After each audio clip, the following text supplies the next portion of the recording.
tal? Bienvenidos. Nos visita hoy en C5N Santiago O'Donnell. ¿Qué tal, Santiago? ¿Cómo estás, Víctor Hugo? ¿Cómo te va? Bien. Hasta hace instantes estábamos hablando con Iván Jagroski. ¿Qué tal, Iván? ¿Cómo anda, Víctor Hugo? ¿Bien? De una nota que Maradona dio al Washington Post, la única que dio para los Estados Unidos a Santiago O'Donnell. Tiempo después, Julian Assange entregó sus materiales, sus Wikileaks, a todos los diarios del mundo, y había varios de la Argentina. Ninguno le dio satisfacción. Lo llamó a Londres, a Santiago O'Donnell, y le dijo: este es el material. Y Santiago hizo dos maravillosos libros fundamentales para hablar de política en la Argentina, que se llaman ArgenLeak y PoliticLeak. Por eso, quizás, por ese prestigio, Mariano Macri lo eligió. Dijo: este es el hombre que puede llevar a cabo el libro que yo quiero escribir contra mi hermano. La primera pregunta: ¿es contra el hermano? ¿Es contra Mauricio el libro? Yo creo que es muy fácil. No te diría que no. Yo creo que las relaciones humanas son mucho más complejas. Y yo creo que si uno lee el libro atentamente, no sé cuál será tu opinión, Víctor Hugo, Iván, pero yo creo que hay hasta un amor-odio ahí que se ve todo el tiempo, como en toda relación filial. Me parece que las relaciones no son tan simples. Yo te odio, yo te amo. Me parece que en el medio hay broncas, hay esperanzas, hay desilusiones, hay faltas de respeto, hay humillaciones, hay reencuentros, hay elogios y críticas. Todo eso fue lo que casi le lleva a Mariano a exigirte que no publicaras el libro. Mira, yo creo que es muy difícil saber qué le ocurrió en ese momento, ¿no? Porque después siguió viniendo a casa, siguió agregando y quitando cosas.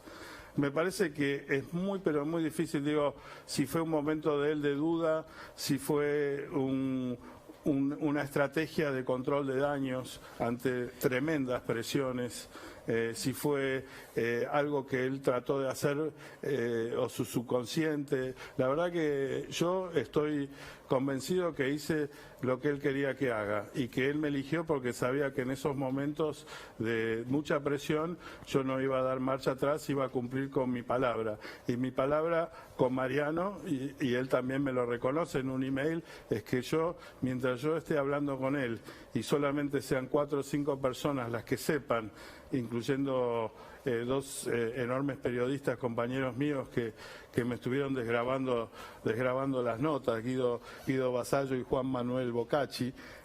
Una vez que, mientras se mantenía en ese círculo muy, muy pequeño, yo estaba encantado de entregarle el material, que se suspendiera todo, que no se publicaba nada y que yo le pagaba de mi bolsillo a las personas que me ayudaban a transcribir las cintas y terminaba todo ahí. ¿Y por qué ahora? Pero que una vez que yo iba a la editorial, una vez que ya se enteraba otra gente de que yo estaba trabajando ahí, de ninguna manera podía dar marcha atrás, porque si no yo quedaba como cómplice de una extorsión y él quedaba como un extorsionador, alguien que pide hacer un libro no para publicar. Entonces, eso que era muy, muy claro entre nosotros, el día que yo le digo estoy listo para ir a la editorial, en ese momento, si no me equivoco, llevábamos 8 horas de las 17 horas de grabación, no hay marcha atrás una vez que alguien se entera que estoy haciendo este libro fuera de este círculo íntimo. Él estuvo muy de acuerdo, le pregunté si había consultado con la única persona que habíamos hablado que podía él consultar en su círculo íntimo, me dijo que sí, que estaba de acuerdo, así que yo tengo una gran ilusión de que esto es lo que él quiere y conociéndolo estoy bastante confiado de que así es. ¿Y por qué ahora, Santiago, crees que decide hablar? ¿Por qué no antes y por qué no después de repente? No, justamente yo creo que esto empieza hace mucho tiempo.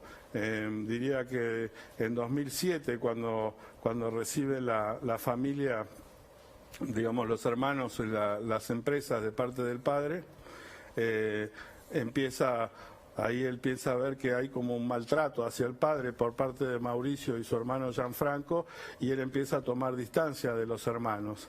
Al principio les da el beneficio de la duda, todo esto lo cuento en el libro, ¿no? Les firma un poder para negociar con el padre, después el padre lo empieza a llamar Poncio Pilato, como que te lavaste las manos.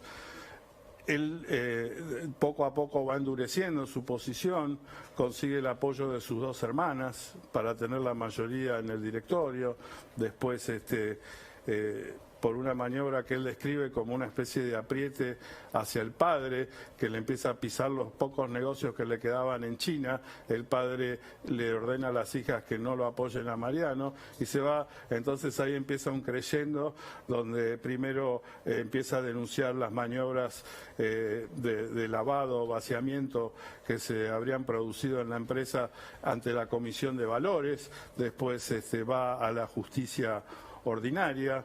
Finalmente ahora estaba a punto de también había pedido, creo que alguna intervención en la justicia federal con la Procelac y demás. O sea, él fue, no es algo que pasó de una noche a la otra. Él fue tomando un proceso muy lentamente, meditó muchísimo sus pasos y cuando decidió hacer este libro o contarme la historia para que yo haga este libro, me parece que el proceso de, como él dice, un proceso de 13 años de ir pensándolo, meditándolo y casi que sintiéndose arrinconado, no sintió que era el momento de patear el tablero porque no le quedaba otra.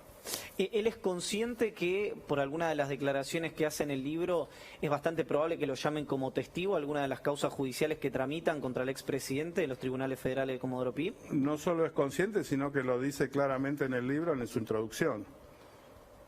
En la introducción dice claramente, exactamente las palabras que vos me decís, que eres consciente de que esto puede llegarlo a tener que hacer algunos testimonios, ir a dar explicaciones o explicaciones de lo que él vio en la justicia. Perdón, me explico cuando digo, si es consciente es que si puede convalidar con documentos lo que él plantea. Digamos, si esos documentos judiciales que pueden disparar no solamente causas judiciales, sino podrían haber disparado investigaciones periodísticas, él lo puede convalidar o hasta dónde lo puede convalidar. Mira, yo te voy a dar un ejemplo muy claro para que hablemos en concreto. Es un pequeño ejemplo de lo mucho que está pasando en el libro, porque yo creo que en el libro hay muchísimos disparadores, hay muchísimas novedades, hay muchísimas cosas que a mí me dejaron helado y estoy seguro que la gente que sigue este tema también. Pero te voy a dar un pequeñísimo ejemplo, ¿no?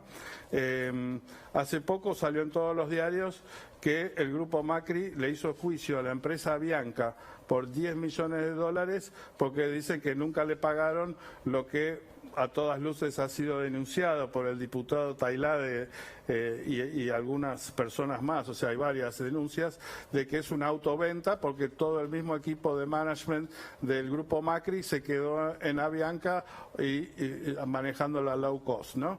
Ahora, él dice, Mariano Macri, en la justicia, no es que me lo dice a mí, lo dice en la justicia comercial.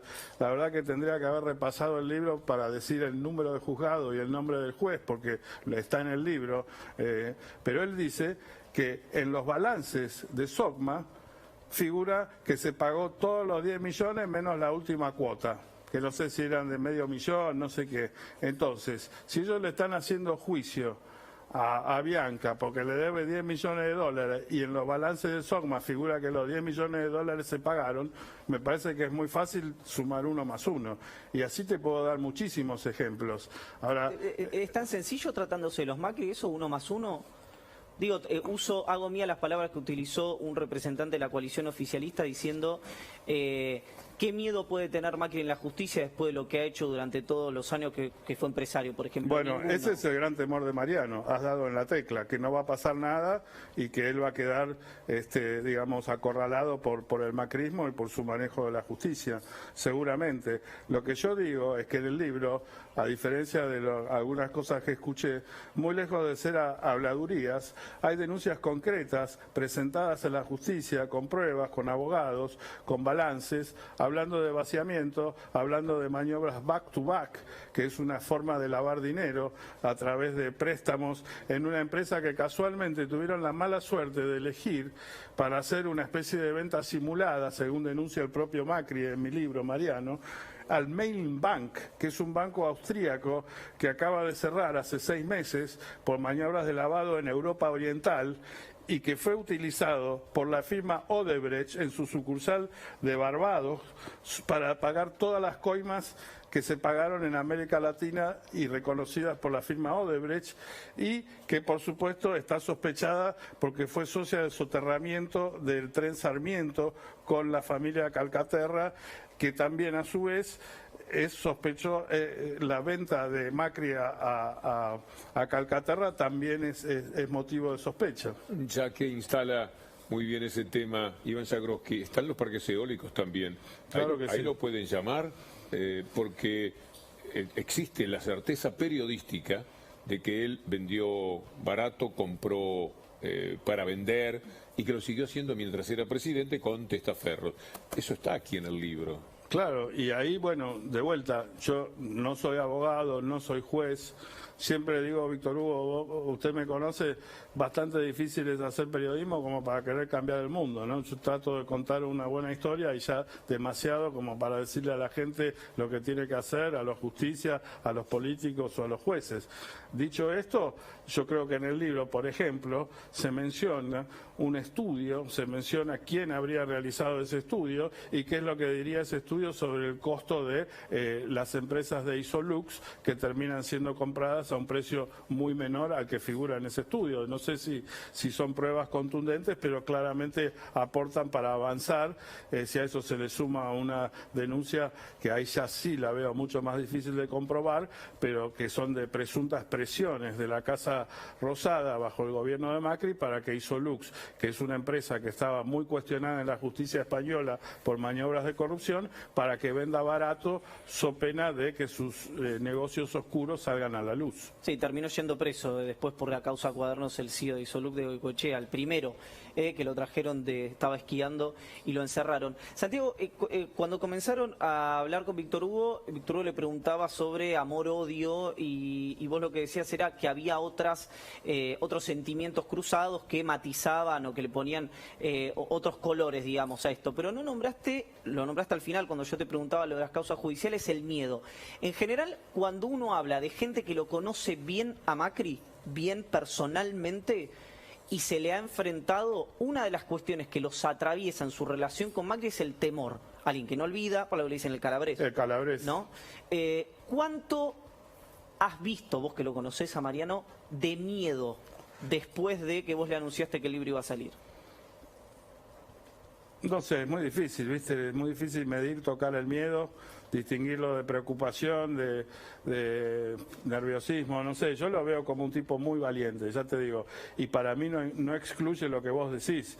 Yo creo que el miedo no es una cosa, no es, digamos, lo mismo que cobardía. Me parece que síntoma de inteligencia, claro, que justamente la valentía consiste en superar el miedo. Me parece que el que no tiene miedo cuando está en circunstancias peligrosas es un inconsciente. Yo creo que él es muy consciente, que evidentemente vio cosas, sintió que podía ser muy perjudicado, pero qué tipo de perjuicio no te podría decir.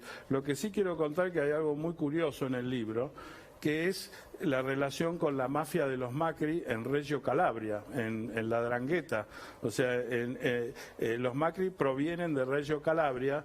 En Reggio Calabria vos habrás viajado mucho más que yo por Italia. De hecho, no conozco Italia, pero sí tengo por cierto de que la 'Ndrangheta de Reggio Calabria es liderada por la familia Macri, o sea que el Macri, el capo de la mafia de Reggio Calabria es Macri, se tiene el mismo apellido, y que los Macri, toda la familia por parte del padre es de Reggio Calabria. Y aquí viene lo que para mí es muy curioso. Si bien ellos tienen primos, tíos, todo lo que sea en Reggio Calabria y han viajado muchísimo a Italia, de hecho Franco Macri, su mejor amigo, es italiano, y ellos han ido muchísimas veces a Italia y han visitado a toda su familia por el lado materno en Roma.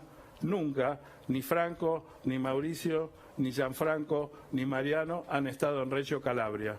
No sé si tiene que ver con esto que vos decís del miedo, pero a mí me llamó mucho la atención. Esa historia la cuenta muy bien un sociólogo muy conocido, Rocco Carbone, exactamente. Al mismo tiempo. Por supuesto citado en el libro. Como debe ser. Exactamente, impresionante escrito ese sobre los vínculos de la mafia. ¿Es una familia que funciona como mafiosa, la familia Macri? No te lo pregunto, yo me permito deducir del libro que da la sensación de que sí. cuando uno ve El Padrino, está Fredo, está el jefe de la familia, están los hermanos, están las luchas, están lo que no recibe alguno de los integrantes de la familia que cree que tiene derecho, está el que maneja todo, el que no rinde cuenta. Lo de los parques eólicos es un lío para Mauricio Macri, porque mientras él hacía el negocio, a Mariano lo dejaban afuera. Y el gran compinche de Mauricio parece ser Gianfranco, que en el libro no queda demasiado bien parado. Mira, yo creo que no me atrevería a calificar para nada a la familia, pero sí que hay elementos en común con las mafias en el sentido de que se mezcla la familia, los negocios, el poder, ¿no? Estas reuniones que una y otra vez se producen en el edificio Eduardo Costa del padre de Franco. Inclusive había momentos que yo le preguntaba porque no entendía, estaban los hijos sentados conspirando en contra del padre, reunidos en la casa del mismo padre. Yo decía, ¿puede ser así, Mariano? Me dice, no, esa reunión fue en Socba, pero digamos, constantemente como que se decide todo ahí, a veces participan los Calcaterra, a veces no, o sea, una estructura donde los negocios, la familia y el poder se unen mucho, y yo creo que la gran lucha de Mariano, porque lo interesante es que Mariano era el gran conciliador, era el que iba a ver a los sobrinos, el que festejaba los cumpleaños y los invitaba a la rural, a Juliana, los llevaba, los traía, y a partir de esto, y él justamente el gran reclamo de Mauricio es que él dijo que él quería salvar a la familia del negocio y que Mauricio Macri privilegió los negocios por encima de la familia, y entonces cuando él quiere, es tan triste y tan doloroso para él cuando hablan de que él lo hace por negocios. A él lo que le duele mucho más que la plata, por ejemplo, es que el hijo de Gianfranco no lo invitó al casamiento, pese a la gran relación que él tenía, y no porque el sobrino tenía una mala relación con él, sino porque los padres le ordenaron a los hijos cómo tenían que relacionarse y cómo lo dejaban afuera, igual que a Sandra Macri, que le dice Mauricio, borrame de mi celular, borra a mis hijos del celular, porque su marido, no sé, tenía un problema con él. En ese sentido, el libro parece a veces una forma de catarsis que evita para Mariano llegar un día a las manos. Él habla, no de directamente pegar un tiro, pero habla de un tiro. Él habla de la cárcel que merece, o que podría ser lo único que morigerara un poco lo que es capaz de hacer Mauricio Macri. Esas partes son muy duras. Cárcel para el hermano, la posibilidad, la fantasía de que este tipo podría haber merecido un tiro en determinado momento. ¿Hasta dónde llegaron las cosas? Sí, realmente de vuelta, me parece que es un proceso muy largo, de mucho sufrimiento y de vuelta, que es un tema para mí que tiene mucho, si bien algunos van a decir que es por plata, evidentemente el macrismo trata de instalar eso, yo creo que lo de Mariano es mucho más profundo y lo mismo, que tratan de decir que este libro es chismoso, yo creo que este es un libro muy profundo, porque habla de las relaciones humanas, de cómo se forman los enfrentamientos. Yo a veces me lo describía a mi editor como un drama shakespeariano, donde tenemos el rey poderoso que va formando a su hijo, que el hijo crece y ya quiere el poder y no quiere validarse, entonces parte a las cruzadas, y mientras tanto queda el otro, no se sabe si va a volver, entonces el padre empieza a preparar al otro heredero, y cuando el otro heredero está cerca de asumir, vuelve el hijo triunfante de las cruzadas y quiere retomar el trono y matar al padre y hacerse cargo, y entonces termina mandando al destierro al otro príncipe. No lo mataron, pero lo quisieron declarar senil. Y lo mataron en vida, me parece que es un poco lo que decía Mariano, y aparece en muchas instancias en ese libro. Parte de la bronca de Mariano del libro es lo que él entiende que Mauricio le hizo al padre, a Franco. Para mí es, digamos, él da tres motivos para hablar, ¿no? Y me parece que ese, si no es el más fuerte, le pega en el palo. Yo cuando hablé con él, de lo que más me decía era siempre del tema del padre, ¿no? Los tres motivos son, primero esto, que él siente que hace 13 años que entre Gianfranco y Mauricio, disculpe que hable el primer nombre, pero para no repetir siempre Macri, quiero respetar mucho la investidura del expresidente. que él sentía que venía de una circunstancia de mucho padecimiento y mucho sufrimiento, como hablamos hace un poco, necesitaba de algún modo, inclusive tenía un tumor cerebral que sentía que toda esta impotencia y esta sometimiento y humillación le hacía crecer y que necesitaba hablar, esto que usted dice de la catarsis, número uno. Número dos, que él sintió que prácticamente el expresidente escupió en la tumba del padre al darle una entrevista a Leuco a los pocos días de su fallecimiento y hablar muy mal del padre. Todos sabemos que cuando muere un familiar muy cercano estamos muy sensibles, y él sintió que era un insulto al legado del padre, que ya había empezado muchísimo antes, prácticamente desde que Mauricio Macri ingresara en la política en el año 2007, cuando todos sus asesores políticos, y esto lo cuenta muy bien Gabriela Cerruti, le quiero rendir un homenaje a ella, que ha escrito una excelente biografía y ha trabajado muchísimo el tema Macri, y ella cuenta ya desde el primer momento que Mauricio Macri ingresa a la política, los asesores de marketing le dicen: te tenés que despegar de Franco, Franco es el pasado, vos sos el futuro, Franco es el menemismo, vos sos el nuevo, no sé, Franco es el malo, vos sos el bueno. Y Mariano dice, todo esto lo hizo papá.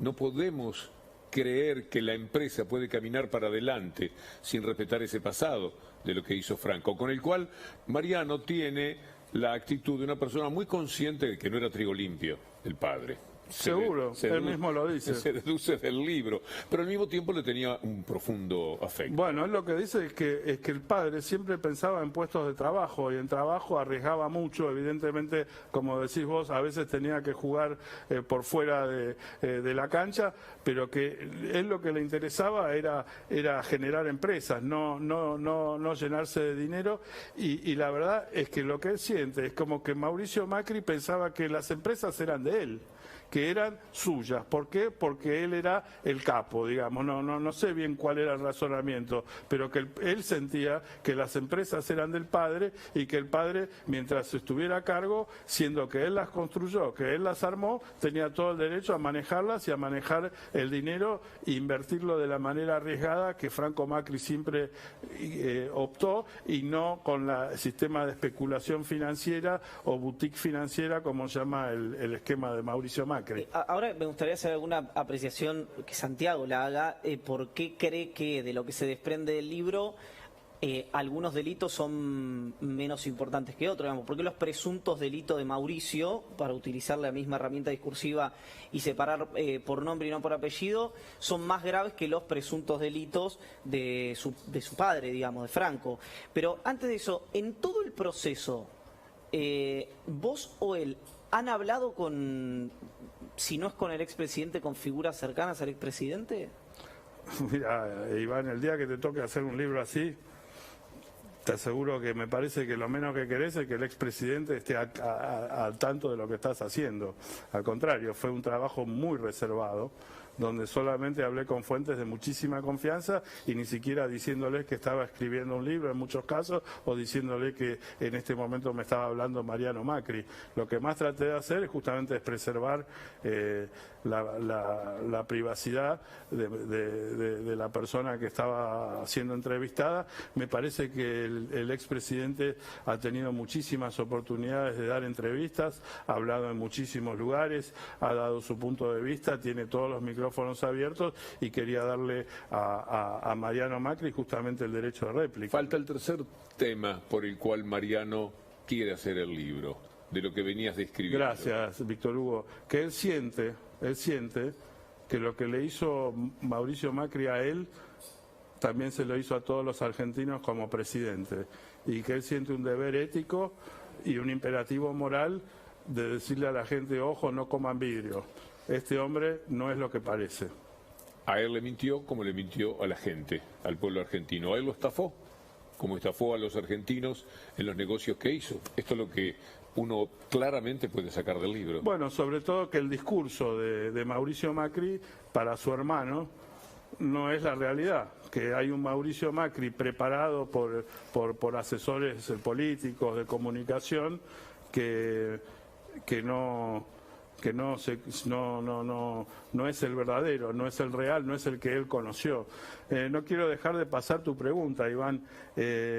Yo creo, y tengo que ser fiel a lo que me dice Mariano Macri, no me parece tan importante ni mi opinión ni la tuya con respecto a los delitos Yo no tengo ninguna. No, y yo pongo en el libro todo lo que los que lo han acusado. Lo que digo es que la opinión de Mariano, para ser honesto con él, es que él siente que él no conoce delitos del padre, que él siente que el padre actuó correctamente, que él sabe que hay acusaciones y, como dice en el libro, está dispuesto a escucharlas de buena manera y inclusive me pide que investigue y me dice que él, si yo encuentro algo en mi investigación que habla mal del padre, él está dispuesto a que esté en el libro y lo acepta de buena manera, y te puedo asegurar que no me pidió que saque ni una palabra de las acusaciones que se le han hecho al padre. Pero él dice que yo estuve muy cerca de mi padre, seré ingenuo, seré tonto, pero a mí no me consta, nunca lo vi en una movida,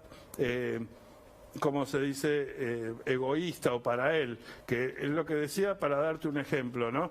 Que el padre iba al casino y dejaba la apuesta, ¿no? Entonces, la primera vuelta por ahí gana, ¿no? Deja todo.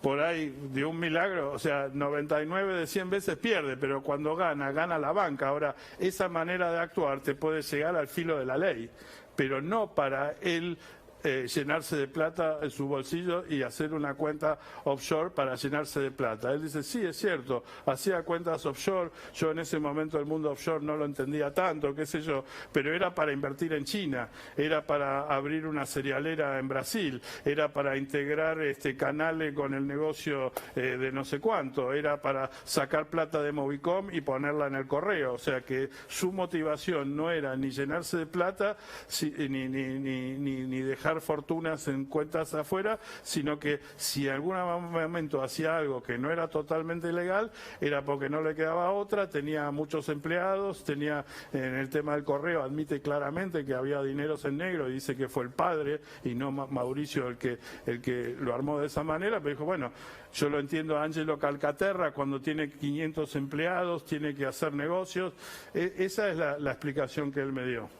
Sí, la idea que tengo es que Franco Macri, por lo menos, con todo lo objetable, no es tema reivindicatorio por lo que diga Mariano lo del padre, pero siempre pensó en la familia. En cambio, el reproche de Mariano es que Mauricio, por sus negocios y sus ambiciones, sale de la familia y tiene testaferro por todos lados, a tal punto que es muy gracioso cómo en el libro surge la idea que tiene Mariano de que Mauricio debe estar desesperado ahora porque tiene demasiados testaferros, y una cosa es manejarlos desde el poder y otra cosa es desde el llano. Bueno, fíjese que son cosas, Víctor Hugo, que yo no las había pensado, pero Mariano me dice, vos fíjate, el viejo siempre tuvo todo en blanco. O sea, podemos decir lo que queramos de Franco Macri, pero Sogma es de Franco Macri, Sideco es de Franco Macri, hasta Fleck Trading es de Franco Macri. O sea, hasta sus offshore están a nombre de él. Nunca ocultó nada. Él decía que él nunca fue socio oculto de ninguno de los autopartistas de Sebel, como sí era Mauricio. Digamos que él, bien o mal, como usted dice, no estamos ni para reivindicarlo ni para condenarlo, pero que tenía una cosa completamente distinta, que él hacía sus cosas y se hacía responsable y ponía la cara. Mientras que en ese sentido, la manera de operar de Mauricio Macri desde el principio, quizás influido por Blanco Villegas, su tío, que también Ricardo Sin, un asesor muy importante que fue viceministro de Rodrigo durante el Rodrigazo, que también tenía una especie de desviación o una inclinación mucho más financiera y más de tejes y manejes, lo llevaron por un camino totalmente opuesto al del Tano laburador, vivo, con relaciones en la iglesia, con el poder, digamos, lobbyista, que tenía un estilo completamente distinto, que bien o mal era transparente. Y mire, ahí me acuerdo algo, le voy a contar algo, Víctor Hugo, que no es de Iván, que no estaba en el libro.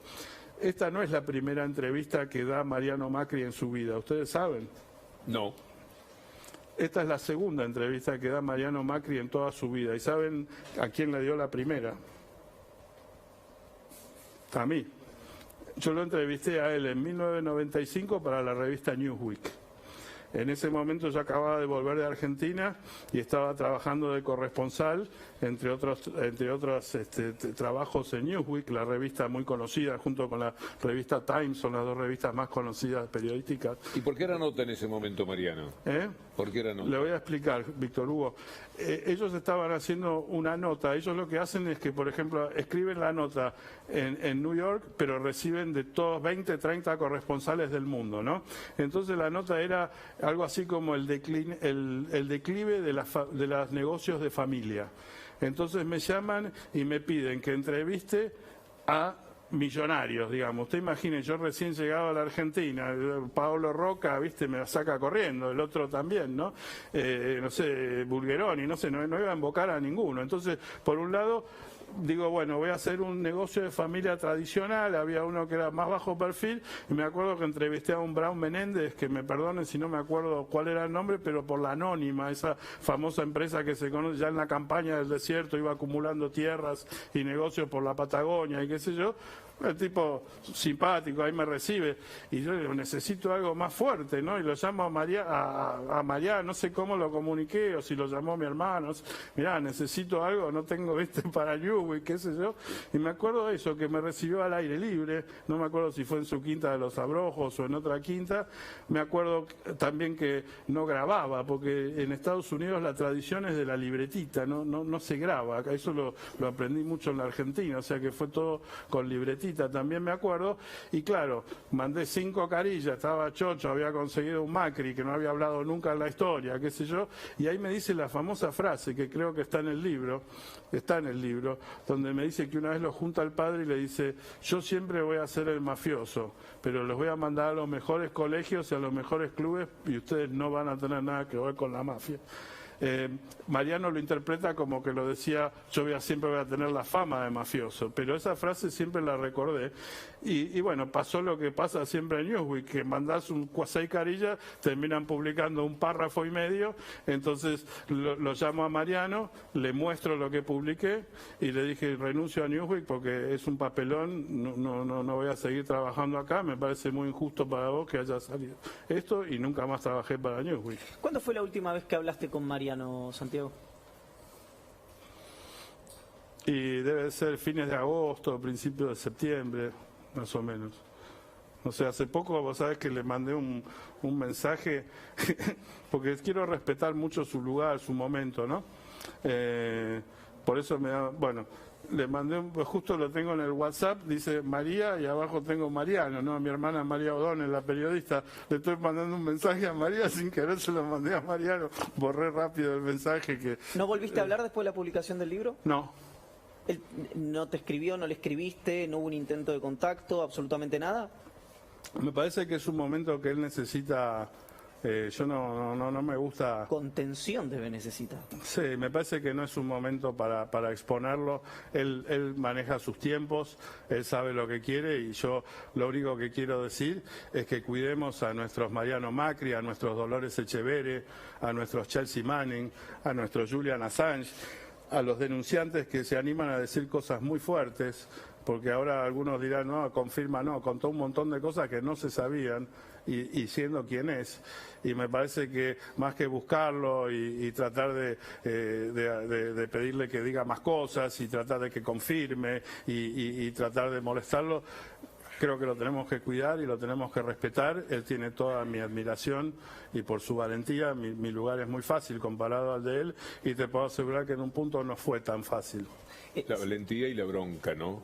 Acumulada, porque hay también una historia de humillaciones, de estafas, de llevárselo por delante, de pensar que él no tenía el mismo derecho, aquello del hijo mayor de las familias italianas o de las familias de la Andrangheta, como decíamos antes, y da la sensación de que él estuvo siempre bastante mortificado por eso. Progresivamente, además, llegó Macri presidente, los negocios que pudo hacer por afuera, apartándose de la familia, y él sintiéndose completamente decepcionado por ese comportamiento. Yo creo que más que nada es que él dejó, el padre, como hablábamos esta mañana, Víctor Hugo, si me permite remitirme a nuestra entrevista esta mañana en la M750, él como que en algún momento él dice que las dos condiciones que deja el padre para legarle el grupo, primero, bueno, deja una cantidad de dinero que de una forma que lo sorprende mucho, Mauricio Macri le contesta, no, este dinero que nos está dejando no es suficiente, o nos dejas mucho más dinero o no hay trato. Y de otro tema era Mafioli. El tema era Mafioli y el tema era cómo se iba a gobernar la empresa. No con Mafioli. Primero que él decía que la condición que había puesto el padre era que el CEO, Leonardo Mafioli, no siguiera al cargo del grupo, lo cual pone a Mafioli en una situación muy vulnerable porque el que lo sostiene es Mauricio. Entonces claro, Mauricio Macri... Mauricio se afirma con él, construye con él un centro de poder con el que iba a ser desalojado de ahí y sale ganando con eso. Claro, porque el otro sabe que depende de Mauricio Macri, que lo sostiene diciéndole a los hermanos, bueno, estamos en una transición, es el único hombre que conoce todo y sigue la transición. Imaginemos cuando llega Mariano Macri con una idea Mafioli, sabiendo Mafioli que Mariano había hecho lo posible por cumplir lo que había dicho el padre. Exactamente, bueno, y la otro tema es que eran 5 hermanos. O sea, son 6 hermanos porque hay otra hermana que queda afuera, digamos, porque digámoslo todo, Mariano Macri es muy crítico y muy autocrítico de lo que pasa con Alejandra, la hermana que queda excluida porque no es hija de una esposa de Franco Macri, pero bueno, lo que Franco Macri quería era que estos 5 hermanos se pongan de acuerdo y decidan. Y eso tampoco se cumple porque todo el management dependía directamente de Mauricio Macri y a las 2 hermanas y a Mariano los trataban como niños, digamos, le vendían papelitos de colores. Por ejemplo, él decía que prácticamente ni una línea se hablaba de los negocios de parques eólicos, no aparecían en los balances, no aparecían en los informes, que mucha información directamente... Le hizo ganar mucho dinero a jugadores de fútbol, etcétera, Mauricio Macri, con el tema de los parques eólicos. Los invitaba a participar. Exacto. Armó una cofradía en la que no estaba su hermano, nada menos. No, ni su hermano ni su hermana, no estaba SOCMA. O sea, la mayoría de los negocios se tercerizan por afuera de la empresa con empresas prácticamente fantasmas. Tomemos el tema autopistas, por ejemplo, que de repente se queda con el 7% de SOCMA, una empresa que creo que lo único que tenía era un local en la calle Santa Fe, que no tenía ninguna clase a veces uno se indigna con el libro, Santiago, porque qué manera de mentir, ¿no? Lo del fideicomiso, por ejemplo. El propio Mariano se ríe acá. En este libro. Ni un 5, dice, ni un Diego, no sé qué dice. Nada. Es decir voy a hacer un fideicomiso, mostrarse como una persona transparente y después lo que cuenta este libro. Lo que de alguna manera hemos desconfiado de Mauricio Macri. No solo, hace poco estaba hablando con el periodista Rodríguez Recal, que sacó una gran tapa en la revista Noticias sobre el tema, y él me decía que habló con Mafioli, con la gente de SOCMA, la semana pasada. Y los tipos le decían, no, Mauricio Macri no tiene nada que ver con SOCMA. Yo no podía creer, digo, ¿en serio te decían eso? Y lo tiene bien entrenado. Y le digo, la verdad, me reí un poco como usted, no podía creer que digan, no tiene nada que ver con SOCMA, Mauricio Macri. Santiago, algo que se desprende del libro también y que comentaban recién es la cercanía que, bueno, se edificó de alguna manera en la famosa ley del blanqueo que terminó aprovechando Gianfranco entre ellos dos, entre Mauricio y entre Gianfranco. Algo que no haya de repente, por un tema de tiempo, por un tema de interés, ingresado en el libro y que cristalice la relación entre Mauricio y Gianfranco, que de repente es una figura que si no hubiera sido por el blanqueo que reveló Horacio Berbisky, hay mucha gente que no lo identifica. Yo creo que el 95% de la población no sabe quién es Gianfranco Macri, pero que no lo identifica. Bueno, hagamos una pausa. Antes de hablar de lo que no dice el libro, déjame decir algo que dice el libro, que realmente es impresionante. Porque no solo dice que el dinero es de SOCMA, sino que dice que a Mariano Macri lo citan, no solo, él va con su abogado, él tiene testigos, y dice que está en la reunión el controller de la empresa, Víctor Composto, que está Leonardo Mafioli, CEO de la empresa, que hay un grupo de 10 personas, que como siempre Gianfranco ahí, que le encanta figurar, toma la palabra como si estuviera dirigiendo, que también es un poco, bueno, toma la palabra... No, digo que es un poco como que me parece que Gianfranco siempre quiso dirigir la empresa, tuvo muchos problemas porque tiene un carácter muy fuerte, el padre siempre lo echaba, volvía, y ahora como que a Mauricio le sirve que parezca como Gianfranco lidera todo, cuando el que lidera todo es Mauricio a través de Mafioli. Pero Gianfranco le sirve de testaferro. Sí, entonces Gianfranco ahora va a todos lados diciendo que dirige SOCMA y le encanta que todo el mundo crea que es el gran director de SOCMA.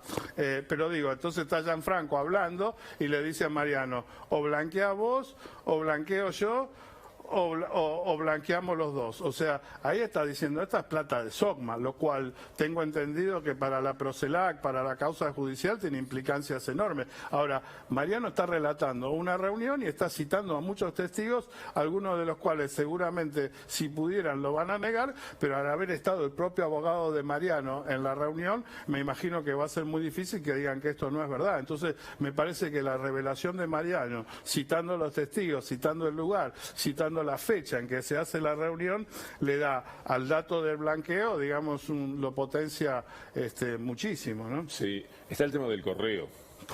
Boquín, usted debe haberse, si ya leyó el libro, se debe haber sentido muy a buenas con la vida en la medida en que ella ha hablado del vaciamiento de las empresas. El propio Mariano está confesando ese vaciamiento de las empresas. Bueno, y lo está vinculando justamente con este dinero del que hablaba Iván, que eso nunca nadie, ni la propia fiscal, no estuvo ni cerca ni siquiera de especular sobre el origen de esos fondos.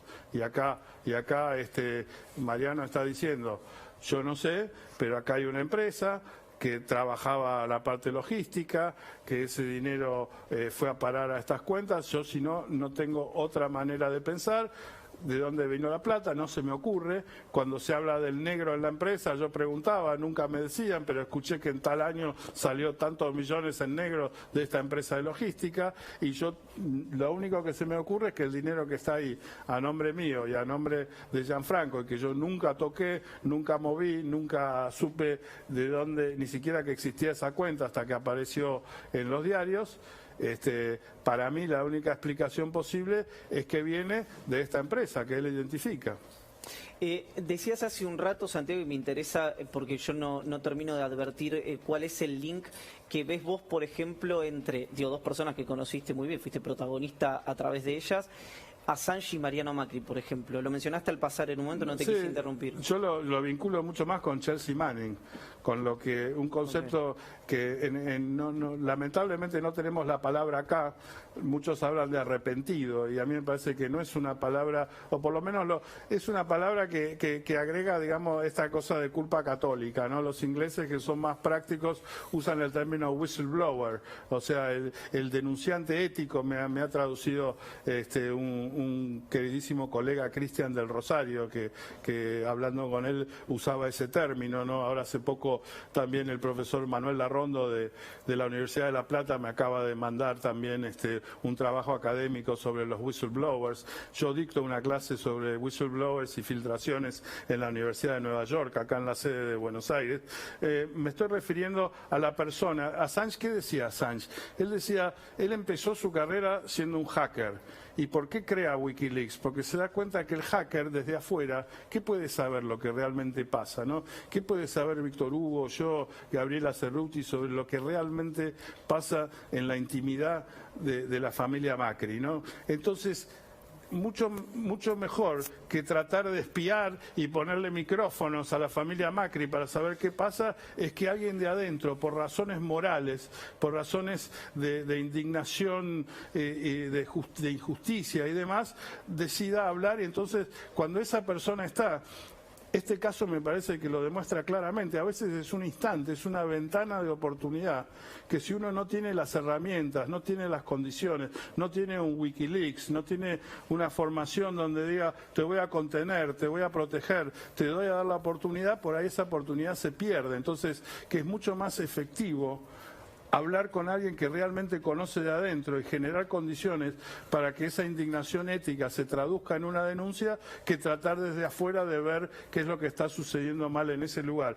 Desde ese lugar, del lugar del whistleblower, yo vinculo a Mariano Macri con Dolores Echeverre, con Chelsea Manning y con tantos otros denunciantes que han trabajado para Wikileaks, con Edward Snowden y tantos otros que han dejado su vida literalmente literalmente, por pararse frente a la injusticia y decir hasta acá llegué.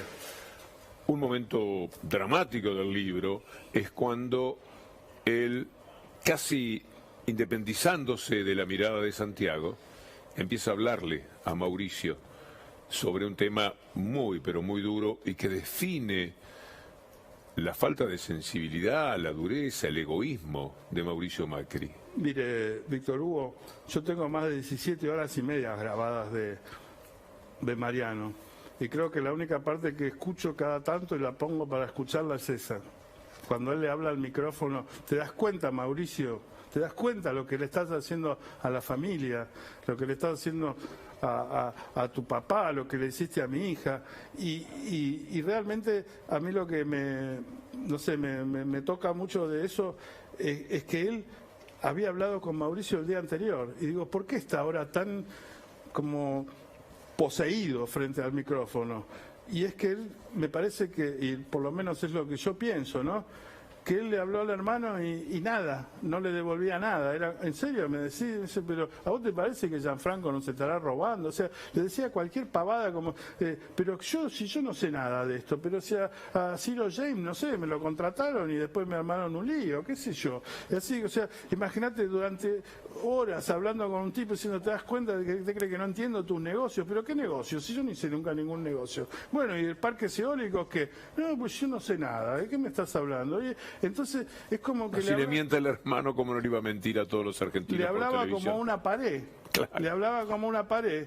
Entonces eso le dio una bronca tremenda y yo y mi micrófono éramos la Argentina, éramos el resto del mundo, éramos donde él podía decir lo que el otro no le escuchaba. Ah, no me quisiste escuchar, te quisiste hacer el tonto. Bueno, yo ahora lo voy a hablar al micrófono y vas a ver si me vas a escuchar o no. Es lo mismo de esto de, ojalá, me parece que si va a la cárcel va a poder reflexionar alguna vez, como diciendo, ¿cómo hago para que esta pared se vuelva humana y me escuche y entiende desde dónde le estoy hablando? Por eso digo que había mucho amor también.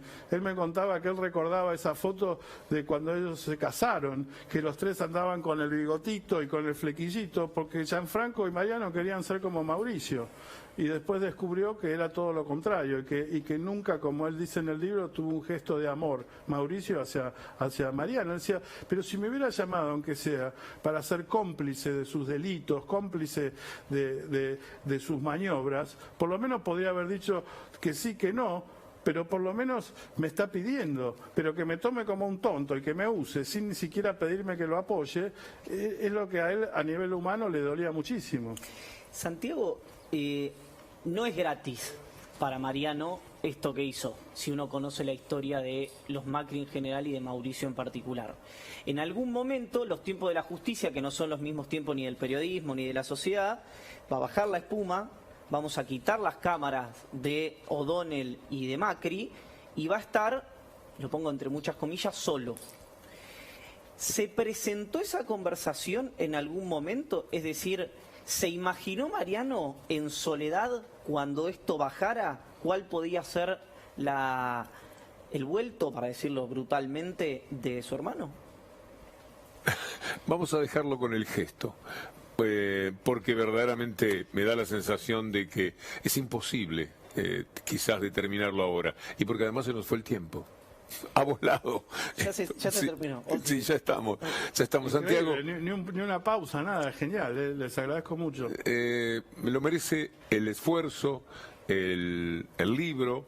Todo esto está marcado por mi colega Ariel Jalad, él me lo prestó primero que nadie. Miren ustedes, todas las partes que él fue marcando, tiene más subrayado que lo que quedó sin subrayar. Esto hace al interés, al apasionante libro que yo me leí de un tirón. Estos son libros que uno puede parar de leer, menos si es periodista o si está interesado en los temas políticos. Santiago, muchas gracias. También Iván por acompañarme en la nota, pero sobre todo a usted muchas gracias una vez más. No, a usted, Víctor Hugo, Iván, muy buenas preguntas. Santiago.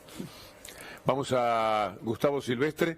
Muchas gracias por este ratito y alguna vez seguiremos charlando cuando vengan las consecuencias jurídicas, humanas de este libro que se llama Hermano, escrito por Santiago O'Donnell sobre la palabra de Mariano Macri, hermano de Mauricio Macri, expresidente de la República. Gracias, amigos.